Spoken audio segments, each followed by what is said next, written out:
பண்ணியிருக்கிறோம். நம்ம ஒரு 10,000 கிட்ட கொடுத்துருக்குறாங்க. அது நமக்கு வேலை கொடுத்தவர் மதுரைக்காரரு. அவருக்காண்டி நம்ம சப்பு வேலை செஞ்சுருக்குறோங்க. ஒன்றும் அந்த அளவுக்கு டேமேஜ் ஒன்றும் தெரியல. வழக்கமாக வந்து எங்கேயாவது மீட்டிங் எல்லாம் போடுவீங்களா? மேக்ஸிமம் எல்லா மீட்டிங் நம்ம வரோம் அப்படியே பண்ணிட்டு இருக்கிறாங்க. எப்படி இருக்கும்? இப்போ மீட்டிங் முடிஞ்சதுக்கு அப்புறம் எப்படி இருக்கும் ஒரு இடத்துல? இந்த ஆளுங்கட்சியை பொறுத்தவரை அந்த அளவுக்கு பெருசாக ஒன்றும் இருக்காதுங்க. மற்றபடி பெரிய லாஸ்னா மதுரை தான் நமக்கு. மற்றபடி வெங்காயம் லாஸ் கிடையாது. இந்த ஆளுங்கட்சியை பொறுத்தவரை எங்கேயுமே இந்த அளவுக்கு இருக்காது. நீட்டாக இருக்கும். அவங்க பாட்டுக்கு ஃபங்க்ஷன் முடிச்சுட்டு அவங்க பாட்டுக்கு போயிட்டு இருப்பாங்க. பெருசாக 10,000 எத்தனை சேர் டேமேஜ் வந்திருக்கு? இப்போதான் எல்லாம் பொறுக்கிட்டு இருக்காங்க. டேமேஜ் ஒன்றும் பெருசாக தெரியலைங்க. டேமேஜ் ஒன்றும் தெரியல. பொறுக்கி எல்லாம் அடுக்கின பிறகு தான் கவுண்டிங் பார்க்க முடியுங்க. இருந்தாலும் எங்கே 1-2 ஆயிரம்? 1-2 ஆகும். அது இயல்பு தானுங்க.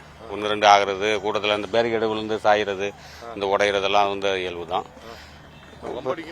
வம்படின்னு இந்த இதில் வந்து நடக்காது. உங்களதுல நடக்காது.